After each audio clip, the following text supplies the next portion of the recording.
Bismillahirrahmanirrahim. Assalamualaikum warahmatullahi wabarakatuh. Innal hamdalillah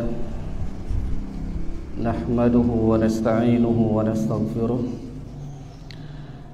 wa na'udzu billahi min shururi anfusina wa min sayyiati a'malina. May yahdihillahu fala mudilla lahu wa may yudlil fala hadiya lahu. Wa asyhadu an la ilaha illallah wahdahu la syarika lah wa asyhadu anna Muhammadan abduhu wa rasuluh.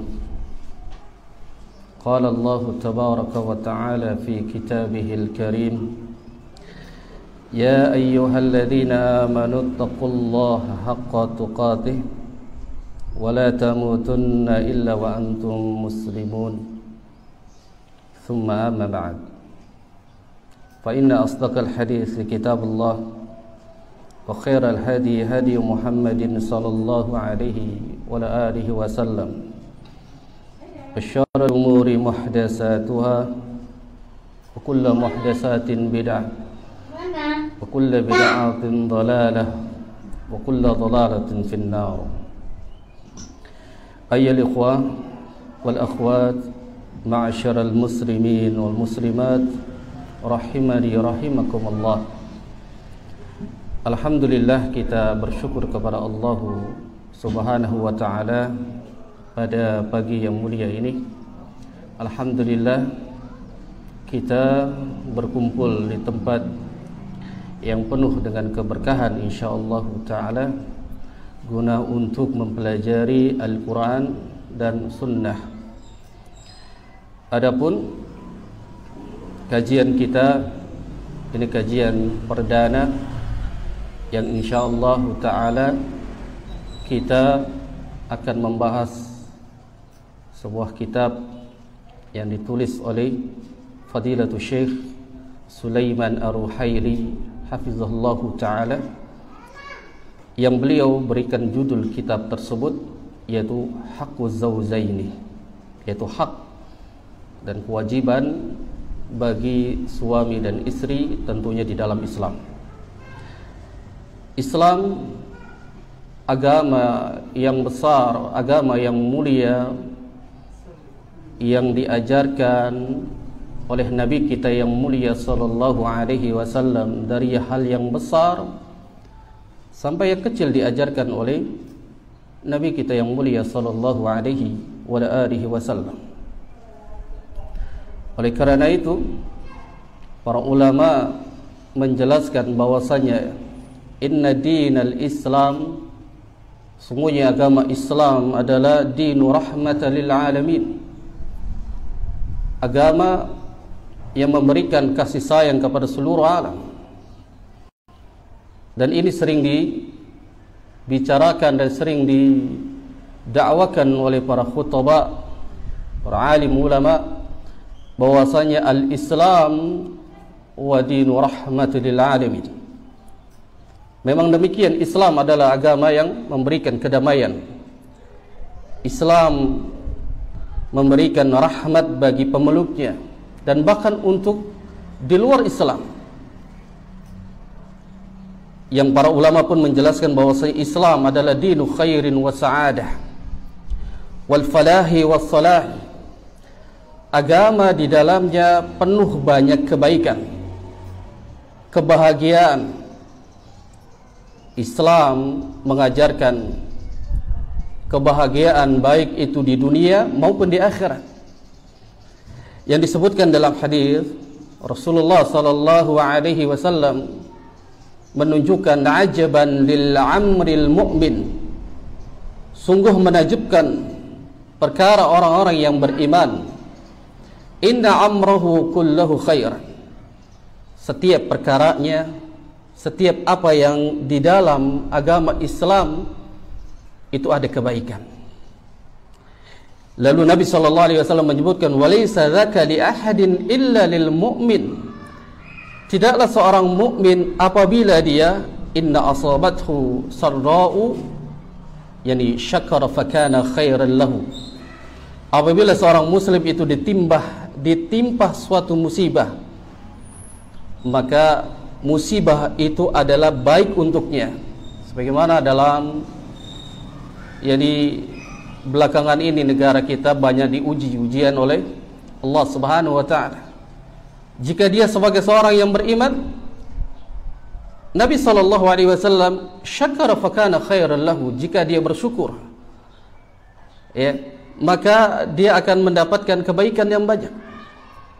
Wa inna asabathum darra'u, apabila dia ditimpa suatu musibah lalu dia pun mendapatkan kebaikan, fakana khairan lahu, jika dia mendapatkan musibah itu dia dijalani dengan sabar, ikhlas, apa yang menimpa pada dirinya itu semata-mata datang dari Allah Tabaraka wa Ta'ala. Maka Islam adalah agama yang diajarkan oleh Nabi SAW bagaimana menyikapinya. Lalu Islam pun dijelaskan oleh Rasul SAW.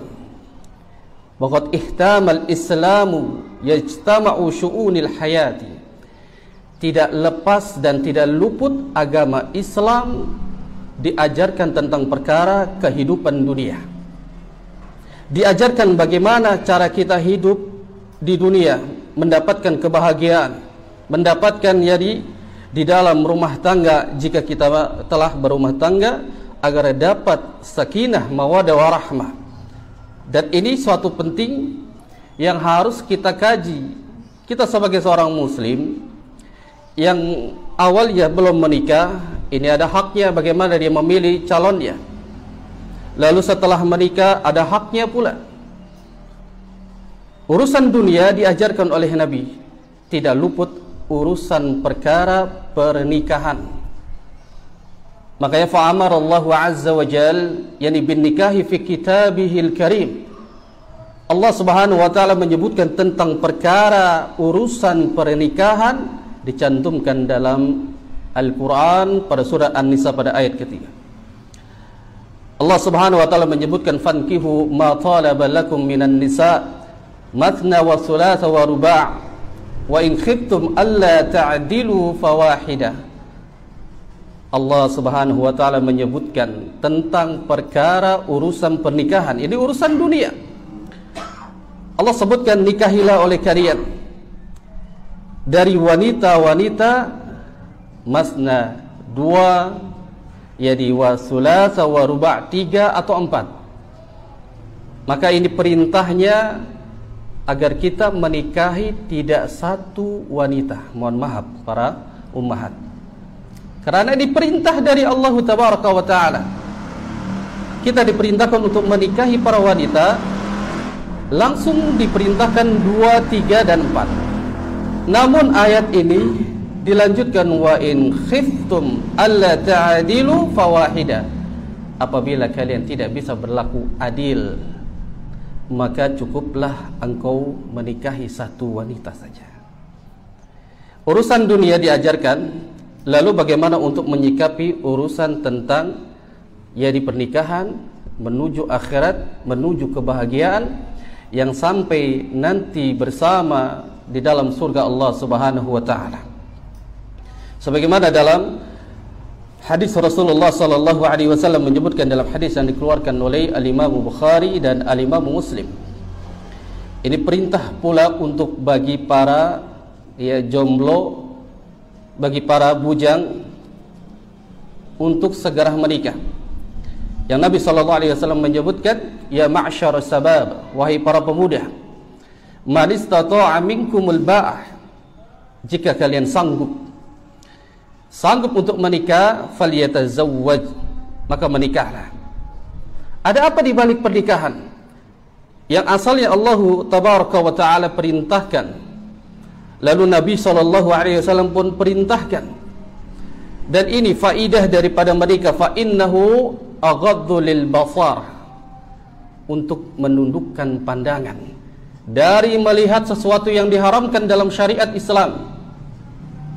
Lalu wa ahsanu lil farji, dan untuk menjaga kemaluan dari untuk melakukan perbuatan-perbuatan zina, perbuatan yang dilarang dalam syariat agama. Ini perintah dari Allah Tabaraka wa Ta'ala, langsung pula dari Nabi sallallahu alaihi wasallam. Maka an-nikah fihi sakanun li nafsi wa sururun li qalbi. Pernikahan itu selain dari wa tahsinul farji, menjaga kemaluan, wa ghaddul basar, untuk menjaga pandangan, ada lagi pernikahan itu adalah fihi sakanun li nafsi wa sururun lil qalbi, yaitu tempat bagi jiwa. Apa yang dimaksud tempat bagi jiwa? Jiwa seseorang yang sudah menikah, maka tempatnya dia adalah takwa kepada Allah Subhanahu wa Ta'ala. Di antara keduanya dia harus takwa. Makanya nanti kita akan bahas hak apa saja yang harus dipersiapkan bagi yang belum menikah, nanti sampai yang sudah menikah. Ada hak dan kewajiban yang dia harus tunaikan. Terkadang kita sebagai suami, nanti yang sebagai istri, yang dia hanya kewajiban saja yang dia tunaikan, lalu ada hak-hak yang dia tinggalkan, yang mungkin dia belum tahu. Perkara Islam diajarkan oleh Nabi SAW. Oleh kerana itu Nabi SAW menyebutkan tentang perkara pernikahan, untuk mendudukkan pandangan dan menjaga kemaluan, yang penting adalah sakanu li nafsi, tempat jiwa agar dia bertakwa kepada Allah, wasururi lil qalbi, dan kebahagiaan hati tentunya di atas ilmu. Ini yang kita cari, bukan kebahagiaan dunia yang hanya sifatnya sementara. Banyak harta, lalu banyak kesenangan perihal tentang dunia, itu pun tidak akan pernah membawa kebahagiaan kalau dia tidak gunakan untuk di jalan Allah Subhanahu wa Ta'ala. Wasururu lil qalbi, kebahagiaan hati. Apa yang dimaksud kebahagiaan hati? Para ulama menjelaskan, agar kita bahagia, ya hati kita selalu berbahagia, maka jalan utama adalah bagi pasangan, sebagai seorang suami, bagi seorang istri, ini adalah takwa kepada Allah Subhanahu wa Ta'ala. Di antara keduanya harus ingin menggapai takwa di dalam pernikahan itu. Makanya Nabi SAW perintahkan, salah satu yang nanti faidah di dalam menikah adalah dengan banyaknya umat dari Rasulullah SAW ketika dibangkitkan, namun umat Nabi SAW yang mereka berkumpul dengan orang-orang saleh, syuhada, ya salihin, tentunya di atas ketakwaan kepada Allah Subhanahu wa Ta'ala. Jamaah sekalian yang dirahmati Allah Subhanahu wa Ta'ala, di dalam pernikahan, agama kita, yaitu agama Islam, bukan hanya mengajarkan menikah selesai dia menjalani kehidupan dunia, namun wa huwa ya'lamu anna al-matlub, yani fihi iqa'ul mahabbah. Hal yang penting yang harus dijalani di antara keduanya, dia saling ada kesamaan di dalam masalah al-mahabbah, kecintaan. Suami biasanya cinta dengan sesuatu yang ma'ruf, namun kalau istri dia tidak suka, maka tidak akan bisa dia harmonis dan tidak ada kesamaan, yakni bisururin lil qalbi. Tidak ada kesenangan dalam hati di antara keduanya. Kalau di antara suami dan istri saling bertolak belakang, satu yang suka dengan kebaikan, yang satu tidak. Bahkan yang satu sebagai seorang istri suka di dalam hal-hal yang maksiat. Makanya dia iqa'ul mahabbah, di antara keduanya harus ada kesamaan. Kesamaan di dalam mencintai kebaikan. Wasakani, yani watma'innah, dan tempat yang tenang untuk dia tinggali di antara kedua belah pihak, yaitu suami dan istri. Sebagaimana yang disebutkan Allah Azza wa Jalla, salah satu ayatnya yang masyhur, ya, sering dibacakan oleh para qari, para imam apabila di acara pernikahan, dan ayat ini masyhur yang mungkin kita sudah hafal, sering mendengar. Ayat tersebut pada surat yang di Ar-Rum pada ayat ke-21, wa min ayatihi an khalaqa lakum min anfusikum azwaja litaskunu ilaiha wa ja'ala bainakum mawaddah wa rahmah. Bagian daripada tanda-tanda kebesaran Allah Subhanahu wa taala. Allah menciptakan untuk kalian yaitu pasangan-pasangan yang untuk kalian jadikan di antara keduanya bainakum mawaddah wa rahmah, agar kita menjadi yang ditentram terus damai di antara keduanya dalam sama iqaul mahabbah. Ini perintah. Oleh karena itu nanti ada beberapa, yakni tentang masalah Islam mengatur dari hak-hak yang harus dia tunaikan, Maka Fadilatul Syekh yakni Sulaiman Al-Ruhaili hafizallahu taala, beliau menjelaskan hukukuz zaujaini, ada hak-hak di antara pasangan. Maka bagi yang belum menikah atau kita sebagai seorang ayah, sebagai seorang orang tua, maka ini pun harus kita pelajari. Yang pertama nanti kita akan bahas adalah hukuku qabla al-khitbah. Ada hak yang harus dia tunaikan sebelum yaitu melamar. Kalau kita memiliki anak, maka perhatikan apa saja hak-hak di dalam sebelum kita meminang. Nanti setelah meminang, wa minha hukuku 'indal khitbah. Ada pula haknya. Ada yang harus dia tunaikan setelah dalam keadaan telah melamar. Nanti ada haknya hukuku 'inda yani aqdin nikah. Setelah akad nikah ada haknya, dan bahkan setelah menikah pun hukuku 'inda istiqrar amrin nikah inda zawaj. Itu dijelaskan dalam Islam. Dijelaskan dalam Islam. Maka jemaah yang dirahmati Allah Subhanahu wa taala, kita bahas satu hak terlebih dahulu, hukuk qabla al-khitbah, yaitu hak di antara pasangan.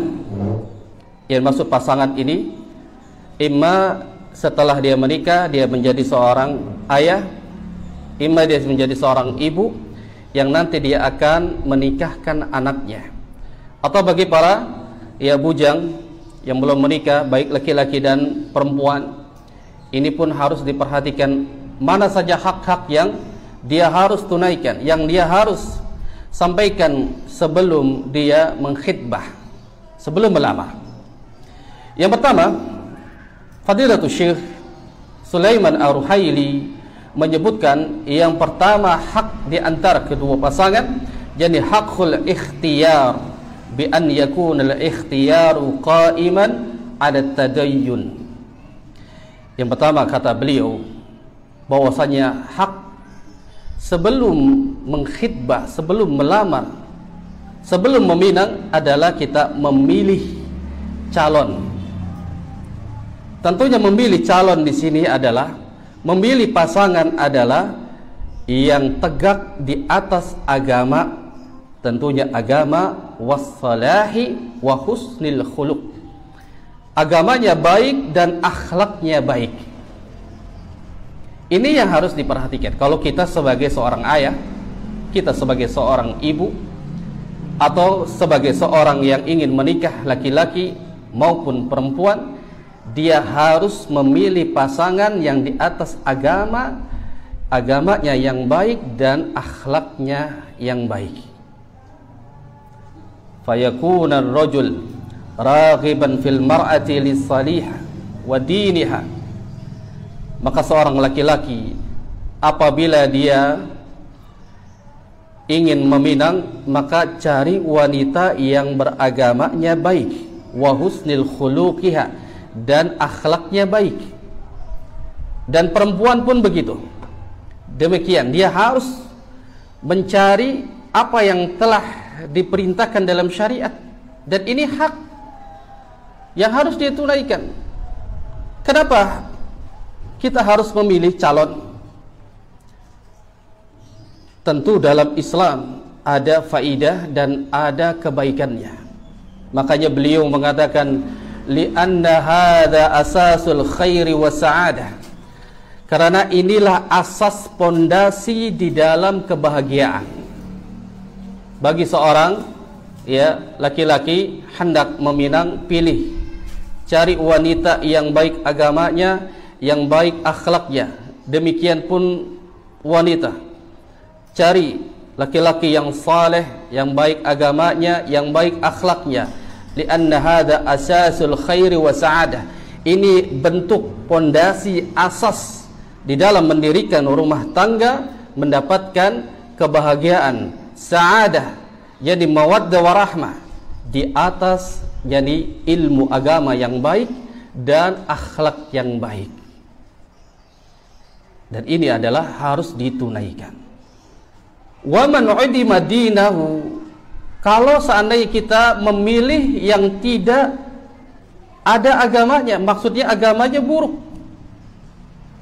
udima khairuhu, sepakat para ulama mengatakan tidak ada kebaikan pada dirinya, walaupun dia orang kaya, walaupun dia nasabnya bagus, namun dia tidak memiliki agama, udima khairuhu, tidak ada kebaikan sama sekali. Tidak ada kebaikan. La khairu fima la dina lahu. Tidak ada kebaikan sama sekali jika dia buruk di dalam agamanya.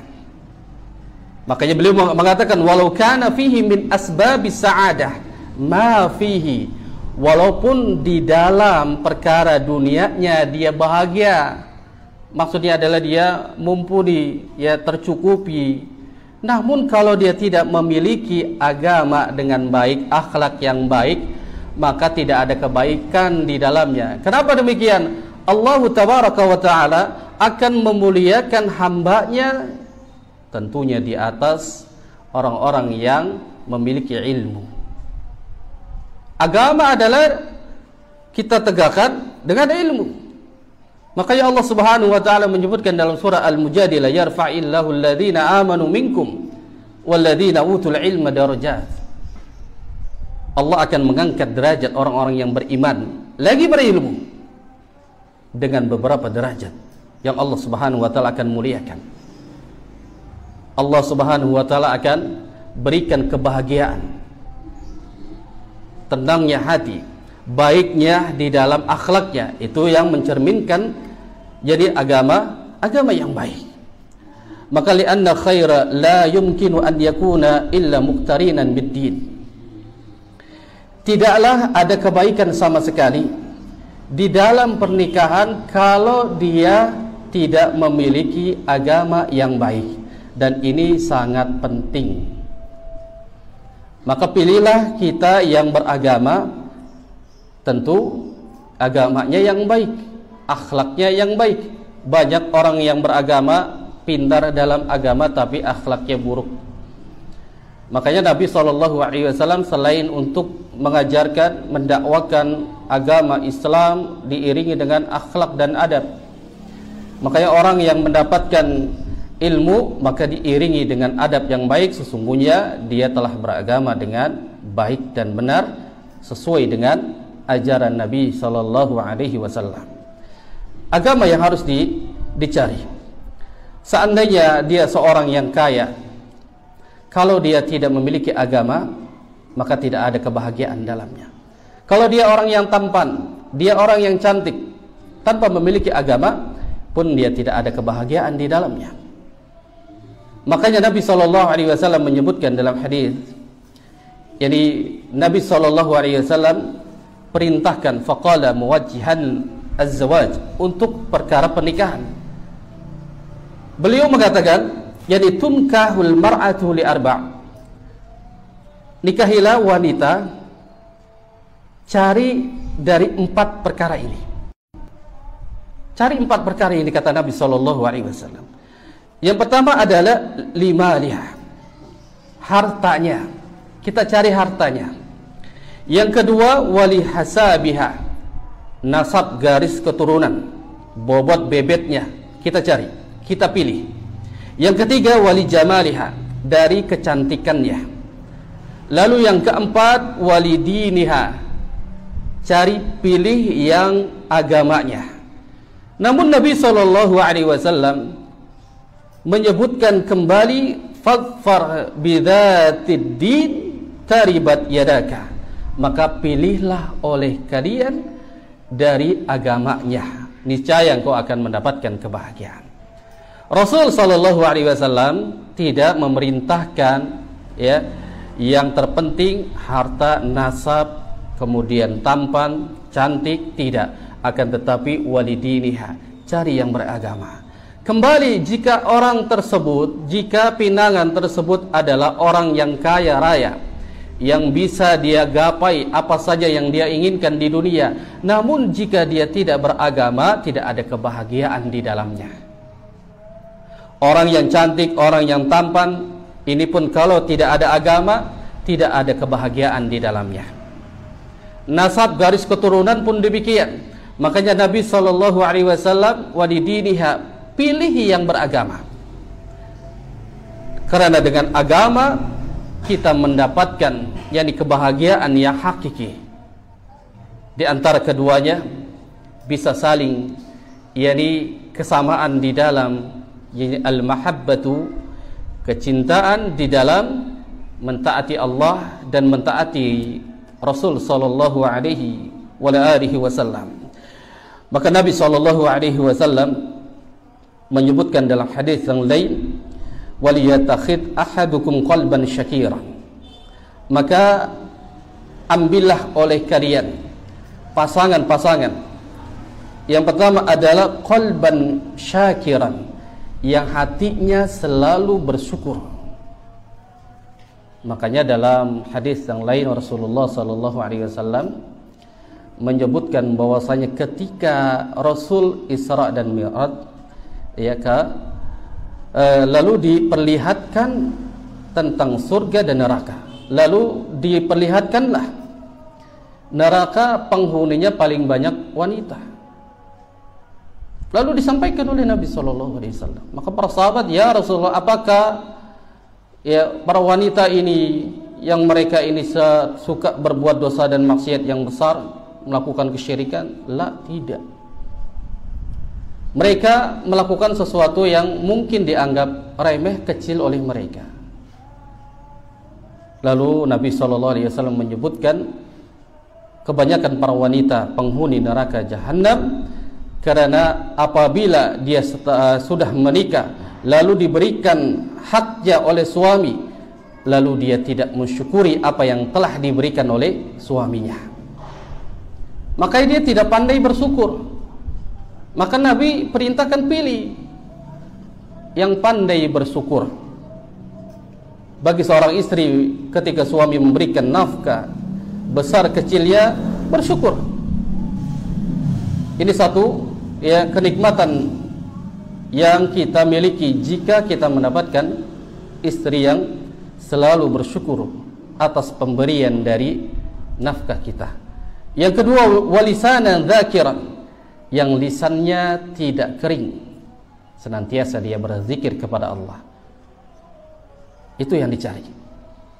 Yang ketiga tentunya wazaujatan mukminah, seorang wanita, seorang istri yang dia beriman kepada Allah dan pula beriman kepada Nabi sallallahu alaihi wasallam. Semua ini kata Nabi sallallahu alaihi wasallam, tu'inu ahadukum ala amrin akhirah.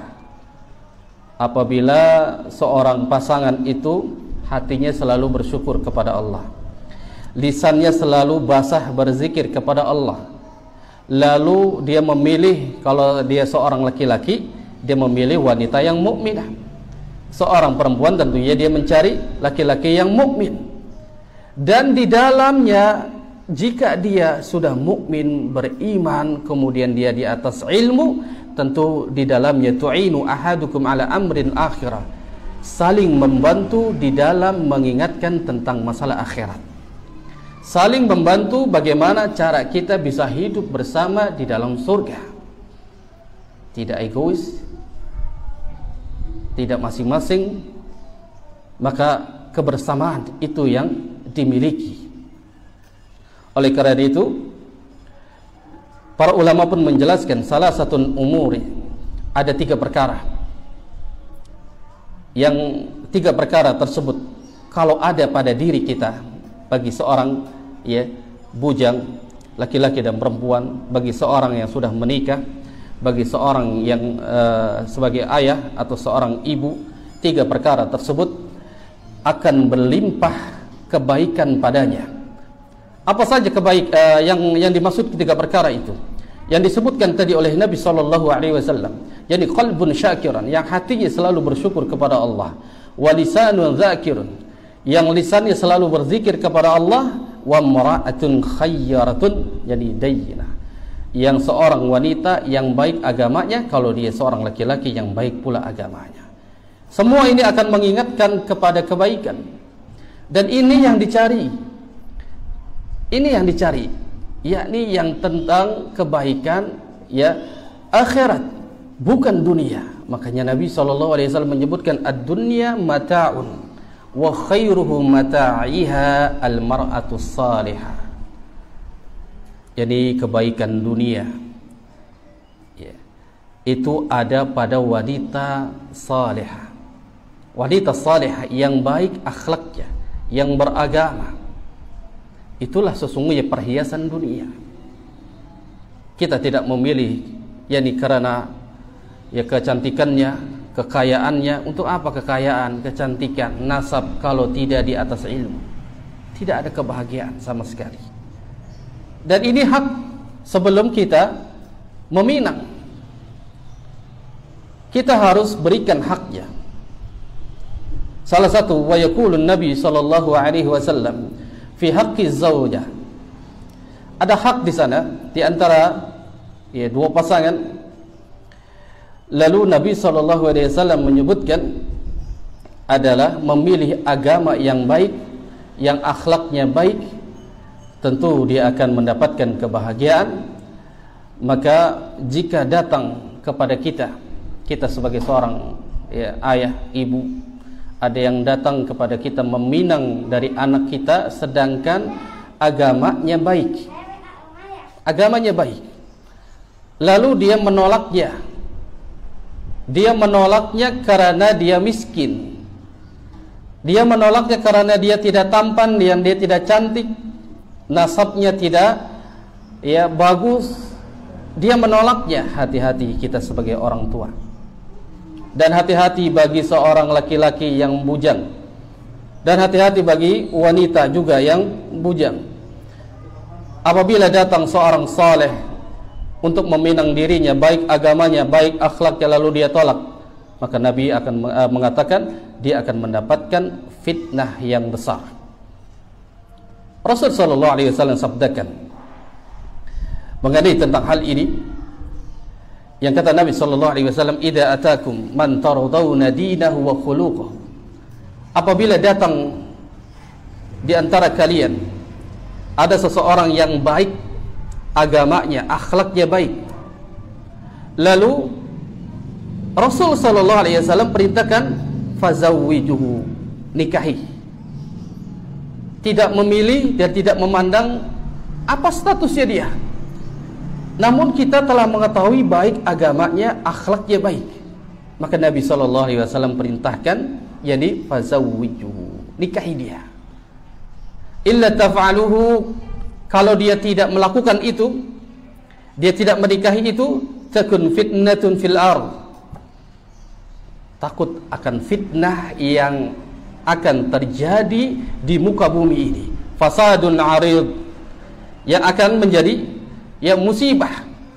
Apa yang dimaksudkan dalam perkara ini? Fitnah yang besar. Rasul SAW menyebutkan illa taf'alu takun fitnatun wa fasadun kabir.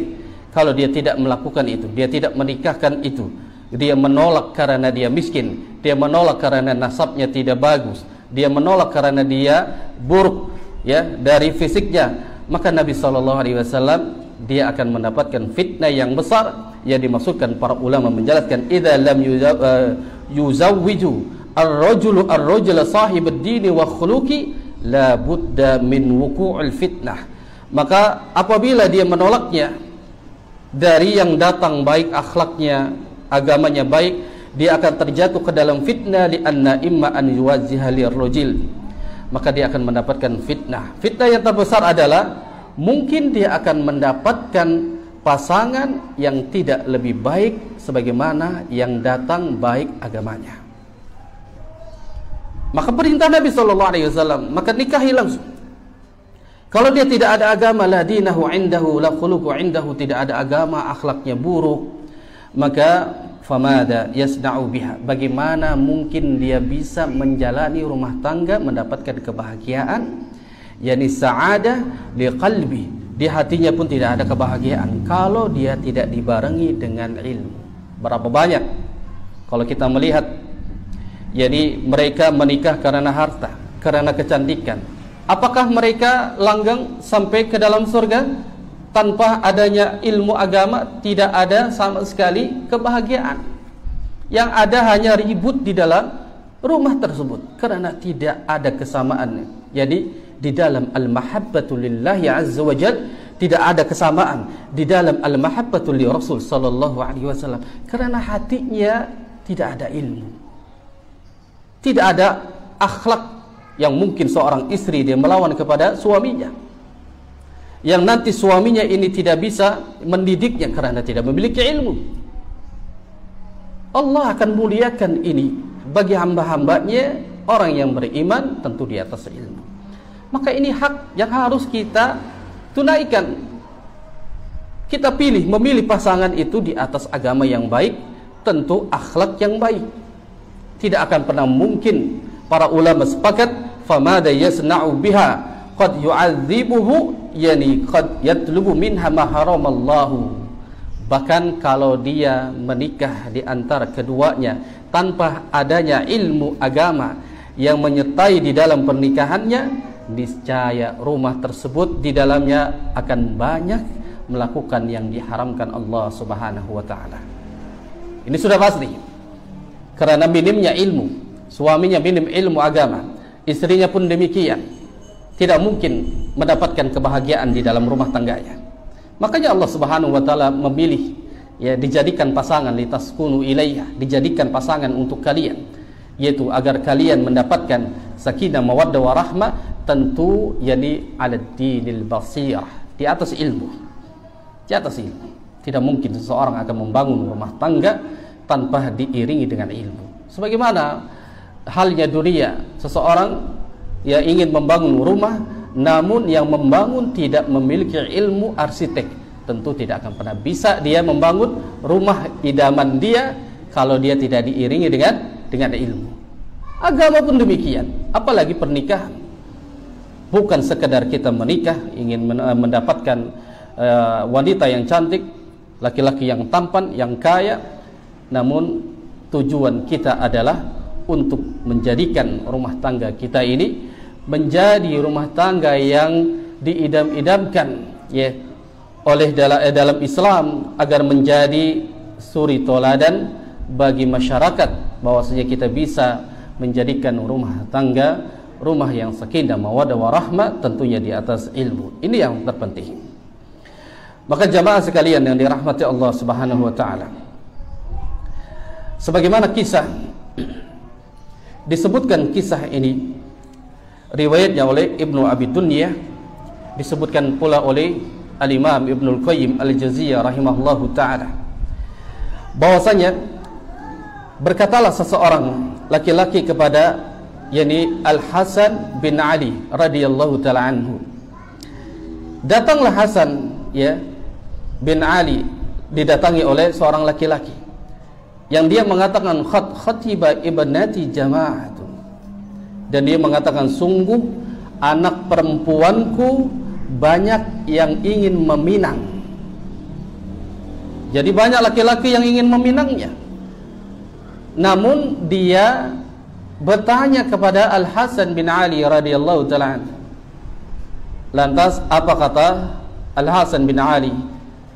Jawabannya, faman uzawwijuha, barang siapa yang ingin menikahinya, beliau mengatakan zawwijha man yakhafullahu fa inna ahabbaha akramaha wa in abghada lam yadhlimha.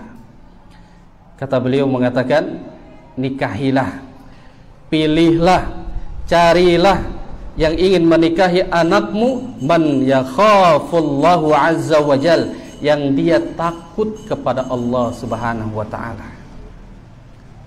Bagaimana mungkin suami itu akan takut kepada Allah kalau dia tidak memiliki ilmu? Kalau dia saja takut kepada Allah, apalagi dia menelantarkan istrinya, menganiaya istrinya, tentu ini tidak mungkin karena dia takut kepada Allah subhanahu wa ta'ala. Tidak mungkin. Makanya banyak para suami, para laki-laki mudah untuk menganiaya istrinya, menganiaya anaknya, karena tidak adanya ilmu padanya. Makanya beliau mensarankan, zawijha man yakhafullahu azza wa jalla, nikahi, cari, pilih yang benar-benar dia takut kepada Allah subhanahu wa ta'ala. Sesungguhnya orang yang takut kepada Allah, itulah orang yang mendapatkan kecintaan dari Allah, mendapatkan kemuliaan dari Allah subhanahu wa ta'ala. Ini orang-orang yang takut kepada Allah subhanahu wa ta'ala. Dan tentu kita telah pahami bahwasanya orang yang berilmu itu bukan banyaknya hafalan, bukan banyaknya dia hafal Quran, hafal hadis, dia mengaji sana, dia bisa mengaji di sini, dia hadiri majelis ilmu. Namun orang yang berilmu adalah semakin berilmu dia takut kepada Allah subhanahu wa ta'ala. Itulah orang yang berilmu. Kalau saja dia sudah takut kepada Allah, tentu dia akan menjaga istrinya, dia akan menjaga anaknya, dia akan menjaga harta kekayaannya demi untuk dakwah ilallah, untuk menyebarkan yakni dakwah kebaikan agar dia mendapatkan yakni sa'adah di akhirah, kebahagiaan di akhirat. Tentunya dia gapai terlebih dahulu kebahagiaan di dunia dengan memilih pasangan-pasangan yang di atas ilmu agama dan akhlak yang baik.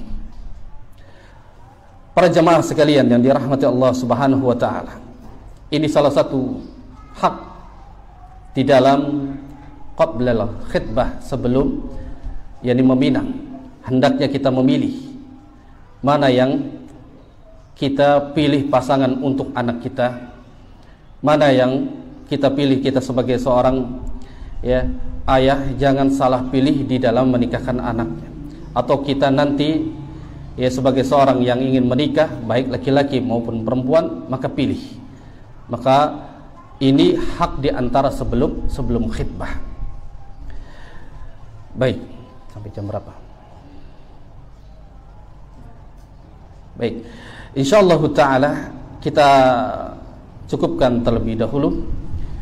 Nanti kita akan bahas hak-hak selanjutnya. Adapun hak yang kita kaji pada pertemuan perdana kita hari ini, yaitu hakku zawjaini qabla al-khitbah, yaitu hak di antara pasangan, di antara suami dan istri, ataupun kita sebagai seorang ayah, seorang orang tua sebelum khitbah, sebelum melamar, tentu kita mencari yang terbaik di atas agama dan akhlak yang baik. Wallahu a'lam bishawab. Mungkin dari jemaah sekalian yang ingin bersoal jawab, kami persilakan, falyatafaddal.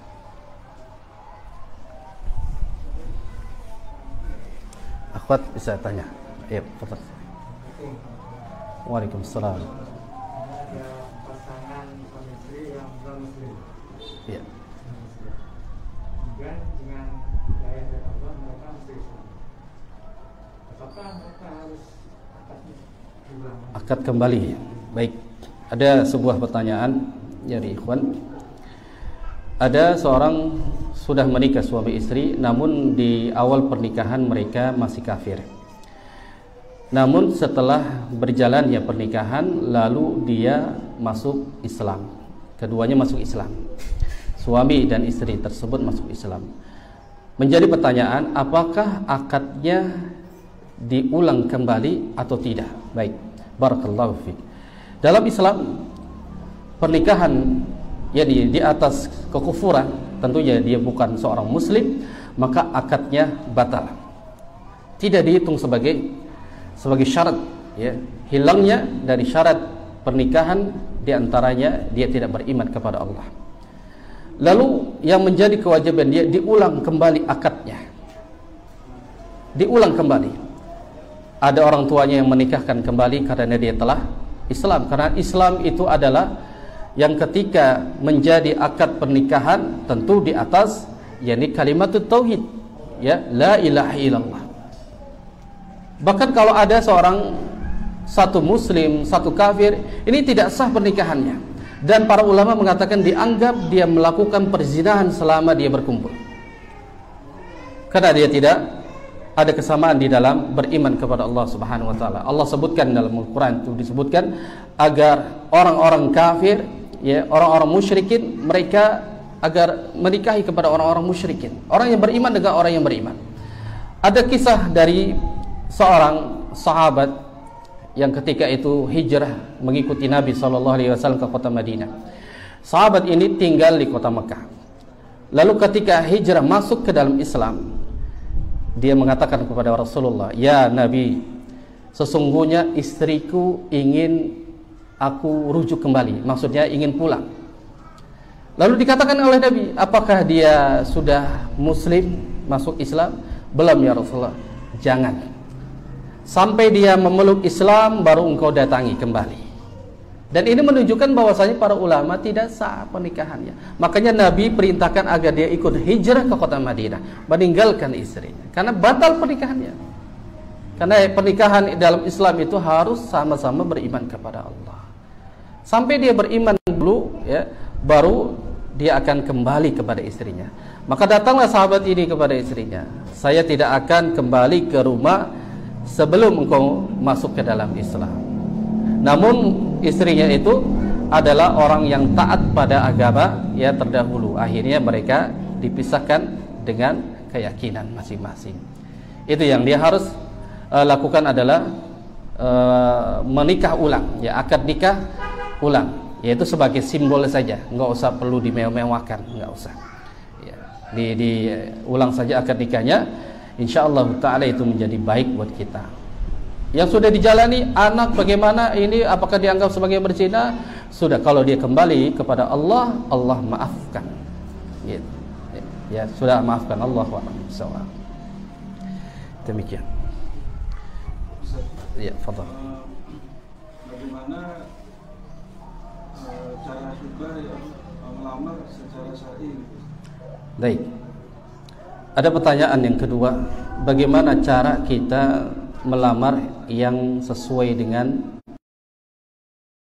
diajarkan? Ada istilah ta'aruf. Ini adalah perkenalan.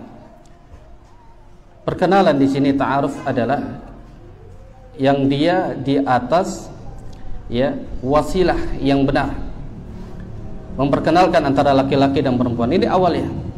Kalau di zaman Nabi apakah ada ta'aruf? Dia langsung, ya, mendatangi wanita tersebut, lalu orang tua melihat, memperkenalkan, dilihat bagaimana akhlaknya, agamanya, ditanya. Tentu ini diistilahkan kita adalah ta'aruf, saling perkenalan. Bagaimana, dari mana asalnya, kemudian bagaimana agamanya, kita tanya. Di situ ta'aruf. Lalu ketika sudah dia mengenal siapa dirinya, bagaimana agamanya, nasabnya bagaimana, kembali kepada hadis Nabi SAW. Kalau di antara 4 kata Nabi semuanya buruk, akan tetapi walidiniha, agamanya baik, maka persiapkan diri untuk, ya, melamarnya, khitbah. Jadi ada ta'aruf. Setelah ta'aruf, lalu yang kedua nanti kita akan bahas, ada nazar namanya, melihat. Nanti kita belum bahas, itu ada melihat, itu diperintahkan oleh Nabi. Jangan sampai kita beli kucing dalam karung. Wanita yang kita ingin nikahi, maka hendaknya kita harus melihatnya. Kenapa demikian? Ada kisah, yakni yang disebutkan oleh Al-Imam Ahmad bin Hanbal rahimahullahu ta'ala. Pada saat itu ada, ya, kaumnya datang kepada Imam Ahmad. Lalu dia menolak wanita tersebut karena tidak ada keinginan, tidak cantik, tidak serak di hati. Lalu agamanya bagus, baik.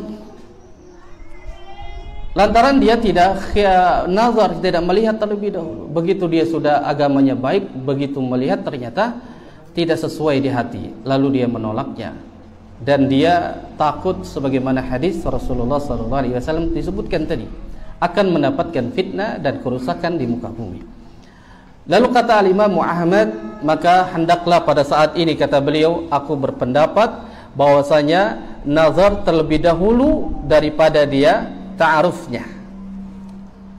Jadi langsung dia lihat dulu, kalau dia ada keinginan cantik, ganteng, baru dilanjut. Maka pada saat itu nazar dibutuhkan. Jangan sampai kita tidak nazar, kemudian kita membina rumah tangga, ternyata tidak serak di hati, dan ini pun tidak ada kebahagiaan. Tidak ada kebahagiaan di dalamnya.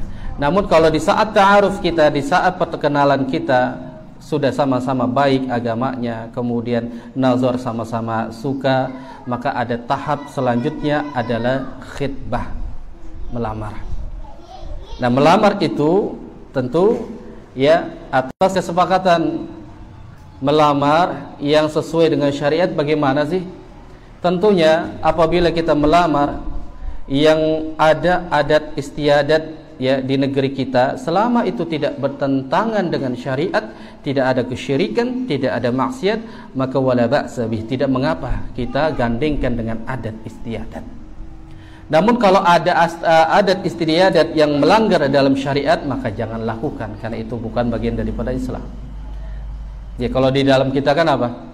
Lamaran itu bawa serah-serahan, roti buaya gitu ya, bukan? Nah itu seperti itu. Itu tidak ada larangan, tidak bertentangan dengan syariat. Namun kalau dia harus menginjak telur, dia harus mandi di atas kembang 7 rupa, dia harus begini, bertentangan dengan syariat, maka jangan lakukan. Kenapa demikian? Nanti lanjutnya sampai kepada setelah kita khitbah melamar, lalu kita akad nikah, maka hindarkan akad nikah yang di dalamnya ada maksiat-maksiat. Kenapa demikian? Karena tadi Allah Subhanahu wa taala perintahkan diciptakannya wa ja'alakum ya bainakum azwajan litaskunu ilaiha, dijadikan pasangan-pasangan untuk kalian. Untuk apa? Sakinah mawaddah warahmah. Kita ingin itu. Bagaimana mungkin pernikahan itu mendapatkan ketenangan, kebahagiaan, di dalamnya ada maksiat-maksiat? Tidak akan pernah mungkin Allah turunkan rahmat pada satu pernikahan, pada acara walimah yang di dalamnya ada maksiat-maksiat yang mendapatkan kemurkaan dari Allah Subhanahu wa taala. Tidak akan pernah mungkin. Allah tidak akan pernah memberikan rahmatnya kepada orang yang bermaksiat. Tidak akan pernah mungkin. Dan demikian pula khitbah, demikian melamar. Sampai nanti pernikahan, hindari yang namanya maksiat. Zaman sekarang kalau nggak ada dangdut nggak enak, Ustaz. Itu urusan dia. Islam mengajarkan bagaimana cara untuk menikahkan dengan baik. Tidak ada kebaikan sama sekali. Yang ada adalah bencana, maksiat. Makanya inilah yang harus diperhatikan. Dari ta'aruf, lalu kemudian nazar, kemudian dia khitbah, lalu akad nikah.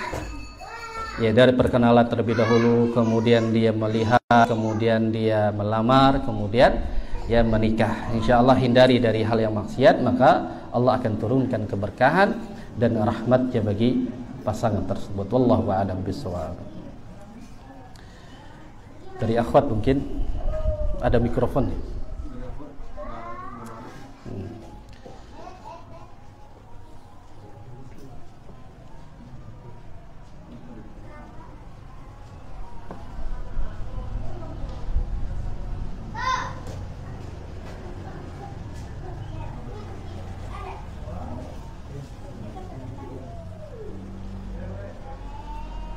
Cukup. Jika tidak ada pertanyaan lagi, insyaallah taala kita cukupkan saja. Semoga Allah Subhanahu wa taala memberikan kita ilmu yang bermanfaat, memberikan yakni keberkahan bagi kita yang hadir pada saat ini, memberikan keberkahan pada tempat yang kita pijaki ini di dalam menyediakan menuntut ilmu agama. Kita akhiri dan doa kafaratul majlis. Subhanakallah wa bihamdika asyhadu an la ilaha illa anta astaghfiruka wa atubu ilaik. Wa akhiru da'wana alhamdulillahi rabbil alamin. Wassalamualaikum warahmatullahi wabarakatuh.